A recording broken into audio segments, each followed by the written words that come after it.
talking and singing. I'm talking and singing. Hello, my name is AroMa. You are here with myself and the lovely ladies at Gold Beams. This is Fourth Mondays.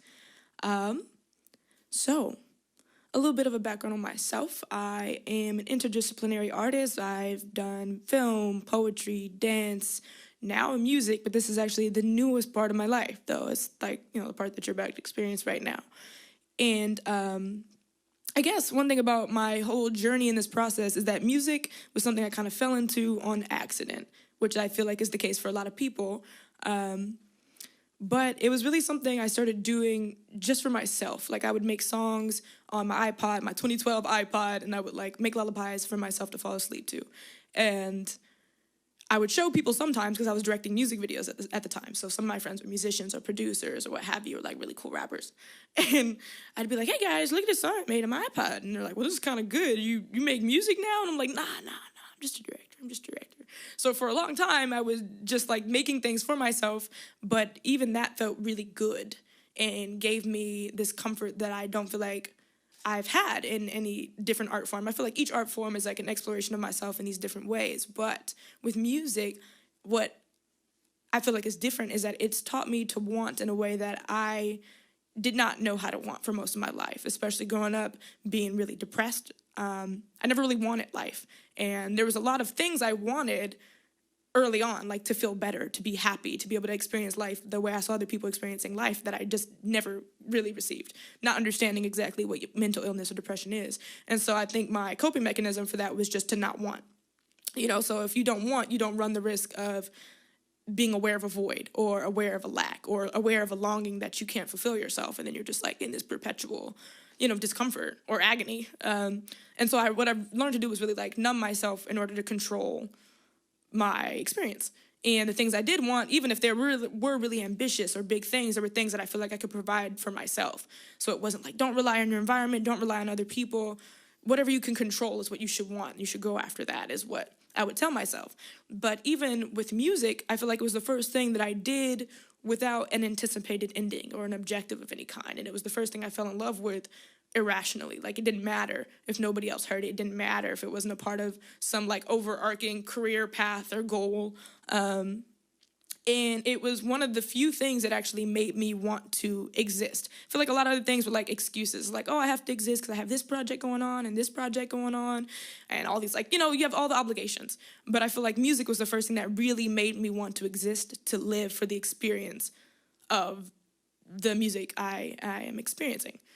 Or existing with. And that's new. That's very new to me. And it's also something I've been trying to apply to life now, still dealing with depression and whatnot, is how to want this life, how to want this experience. And falling in love with the process of making music is teaching me that, and is still something I've been learning.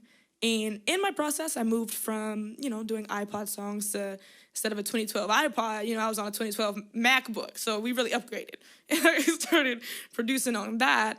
And I guess one of my earlier songs it's probably kind of old now. It's not out. I don't have much music out. But one of my early songs, one of my favorite productions that I made early in my music times, and I've been doing this for about 3 years now, is a song called Clever, which is always a fun one to get into. So I guess let's get into it.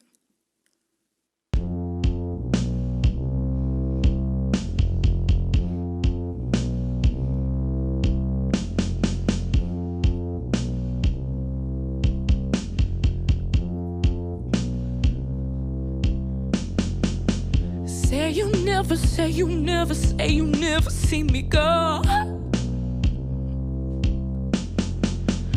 I'm so clever, brought my sweater for the cold.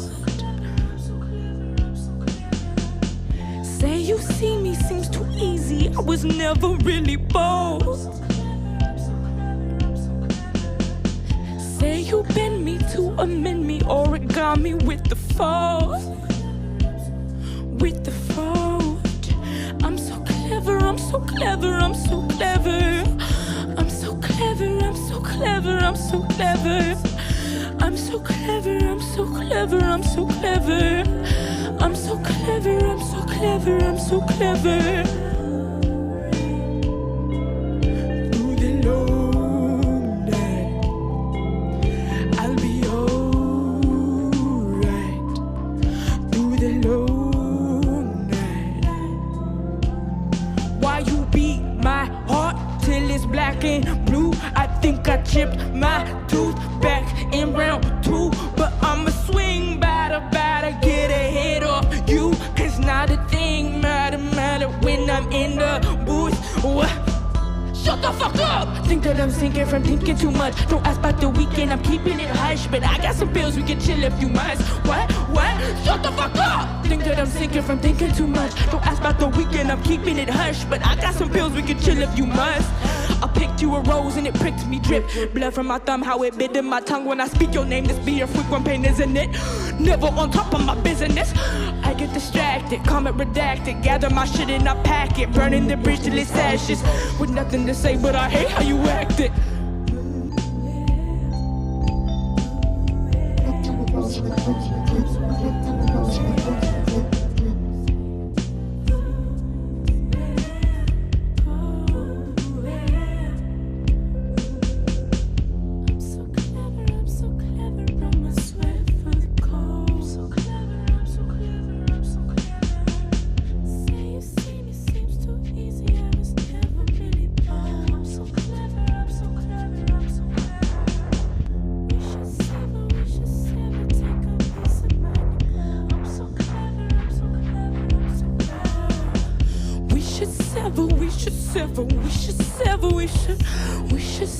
We should sever, take a piece of mind to go.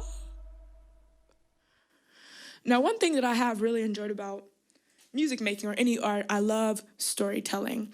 I love the process of creating worlds. I love the process of creating experiences. And that's something I used to do when I did dance or when I did filmmaking, or still do filmmaking.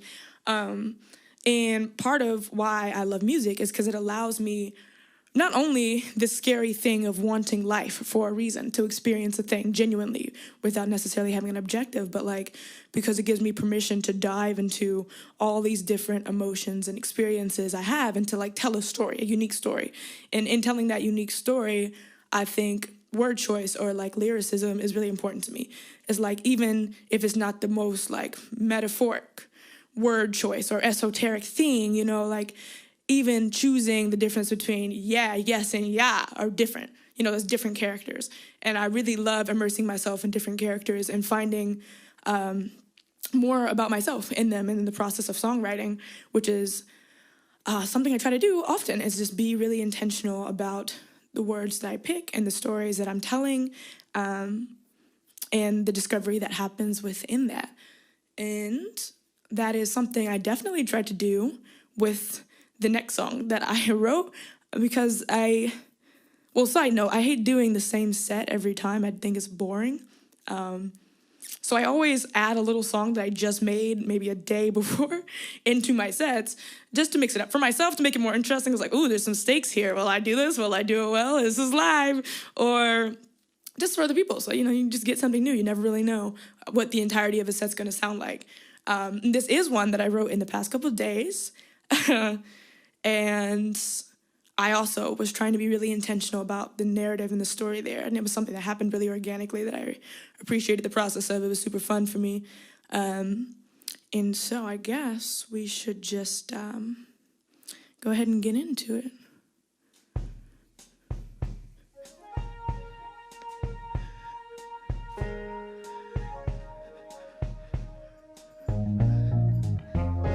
With me, baby, move like the love that you dream of. And I want you, baby, to move like the love that you dream of. You dream of. These brown eyes don't cry for love. And my town's dry. There's a drought in my home. These brown eyes don't cry for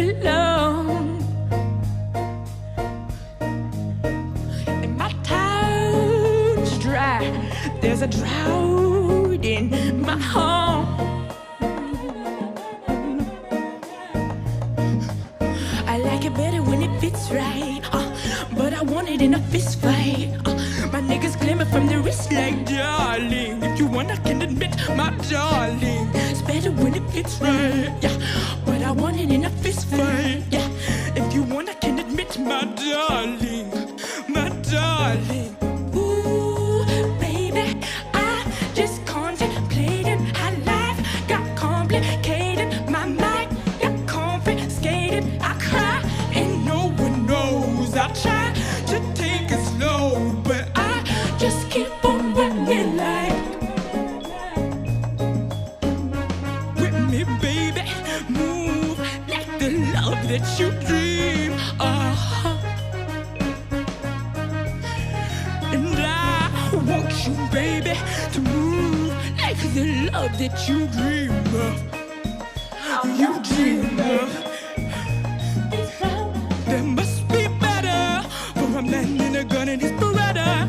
Lost a shoe when I ran like Cinderella. Ella, Ella, Ella, Ella, Ella. There must be better for a man in a gun and his Beretta. Lost a shoe when he ran like Cinderella. Ella, Ella, Ella, Ella. Sugar brown, won't you look around, see what's in store for you? Put my niggas in the ground, still I try to stick around. What's in store?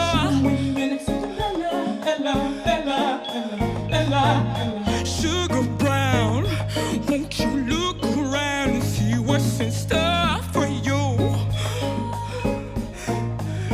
They put my niggas in the ground and still I try to stick around. What's in store?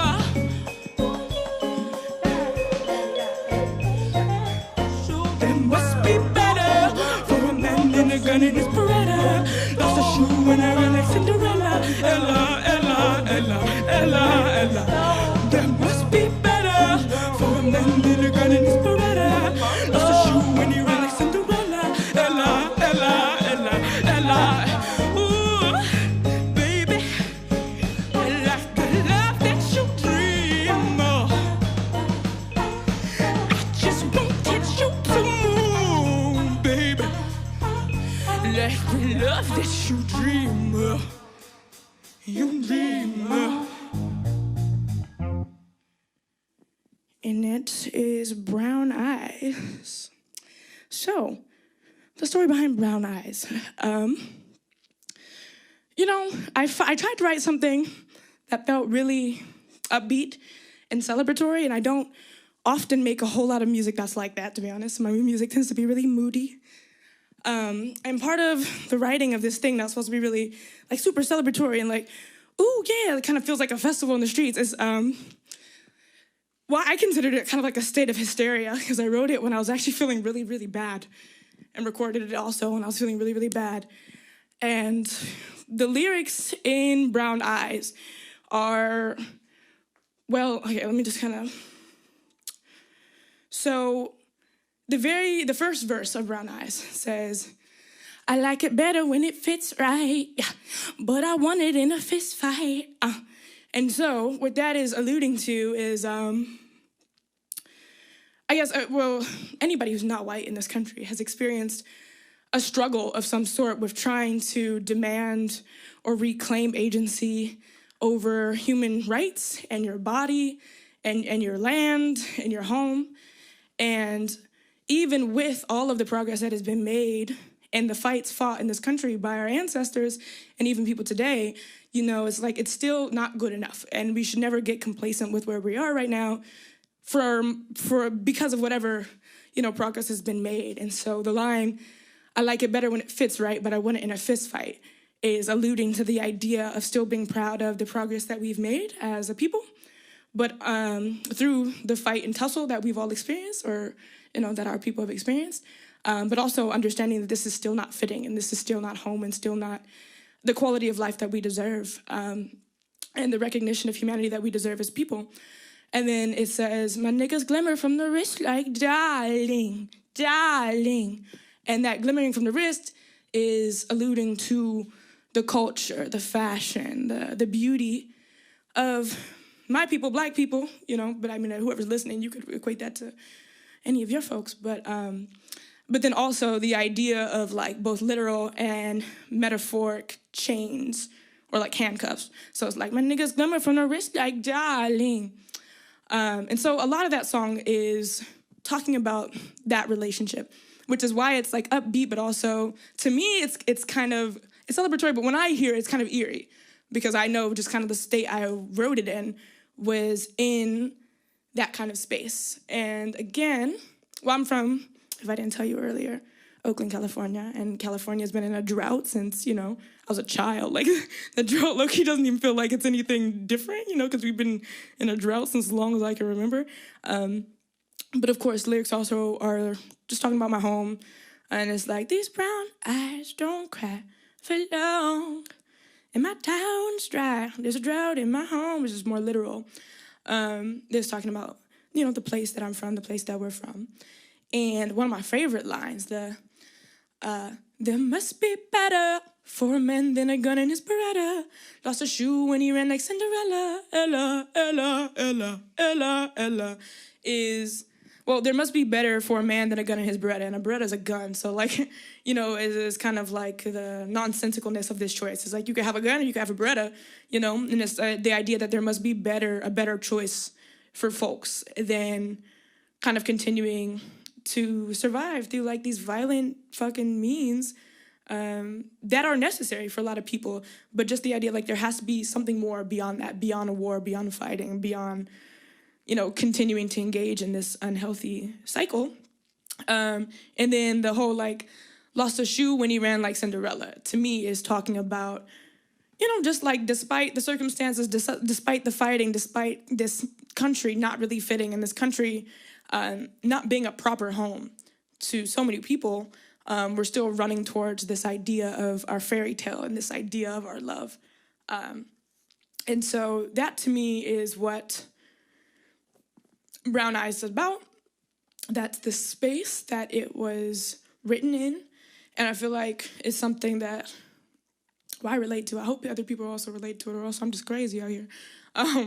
But with like, especially current events, with everything happening in the US right now, with the riots and what have you. And that actually brings me to the last song of the set.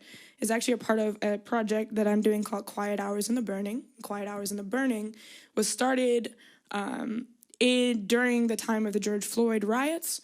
It was in direct response to the George Floyd riots. The track list includes anything from like actual tips on how to protest safely, which is a big thing that inspired the project, was us wanting to inform people in this energizing way, as opposed to like something being scary and kind of draining. But and then also to like make a sonic space of healing or whatnot. And this song, this last little diddly do, is a part of that project. It is called What I Need, and oop, that was loud. And it is the only song I performed today that was not produced by myself. This one was actually produced by Ari, a good friend of mine. I love that guy. And yeah, and Ari is somebody I've been working pretty closely with on the whole Quiet Hours in the Burning project. And I guess, you know, I'm just go ahead and get into that one too.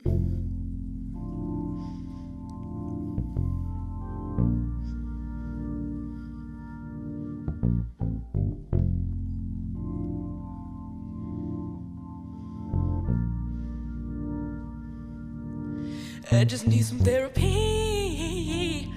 Walk and talk to God while maybe sitting on my knees. Put a flower in a jar to make my room a pretty scene. I need when I need. I just need some therapy. Walk and talk to God while maybe sitting on my knees. Put a flower in a jar to make my room a pretty scene. I need when I need. And I'd exhale so lightly, with you right beside me. On the floor, need to be like a Leo. I ain't gonna give up no time soon, no, no. I just need some therapy, gotta take good care of me. I just need some therapy, I need what I need, I need what I need.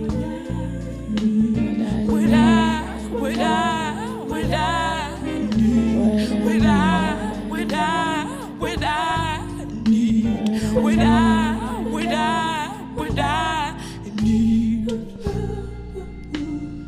I'm still a soldier. You made me this way. You made me this way. You made me this way.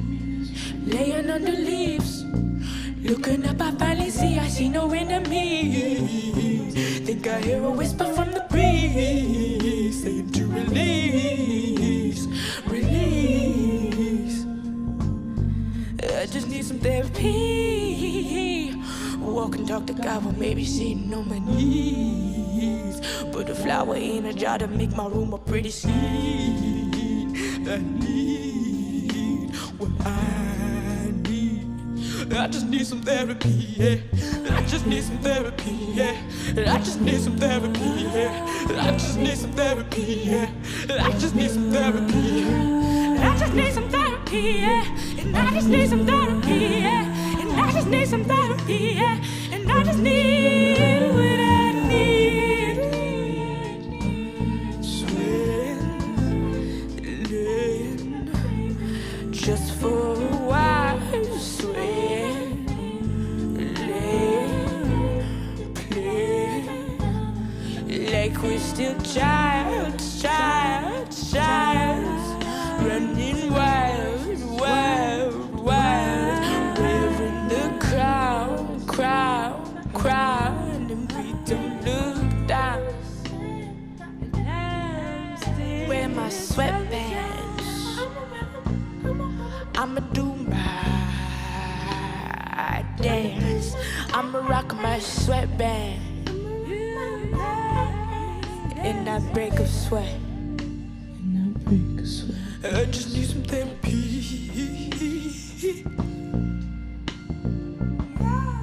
Walk and talk to God, well maybe I'm sitting right on my knees. Gotta take good care of me. Gotta take care of me. And that is What I Need, which is off of Quiet Hours in the Burning project. And yeah, I mean, I guess it's definitely something I need, but I feel like a lot of people also can relate to that. And yeah, I guess that concludes my set. I am happy that I was able to be here and share these things with you guys, the rough things, the old things, the process, the journey that I'm still on. We're trying to figure out how to be comfortable and engaged this life, how to still want to do this thing in the midst of all this fucking turmoil and destruction. Because one of the most powerful things that somebody said to me is when my aunt had told me recently, she was like, the world has ended many times before for people like us. And so even in this point of like turmoil and a lot of conflict and a lot of strife, and you got the race riots, you got the California fires, you got a pandemic, you know, it really does feel like the whole world is ending. And it's hard to want to experience this and exist right now, especially if you have history of mental illness, when you don't really want to exist, period. Like, why would I want to exist in the end of the world when there's war suffering, when it's already difficult for me to want to exist when things are relatively fine, or when I'm facing demons that other people don't see and that everybody's not in it together. But it is important for me to remember that for Black people, for people of color, our world has ended many times before. For queer people, our world has ended many times before. It's not like this country or whiteness or the Western world hasn't taken everything from us at some point, or as much as it possibly could have taken from us at some point. You know, it's like, do you think like during slavery, that Black people didn't feel like the world was over.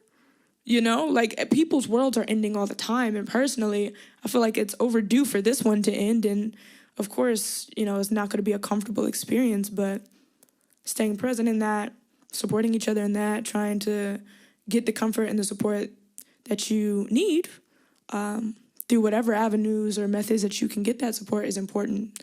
Right now, it's really important. And I think it's also important to remember that this has happened, you know?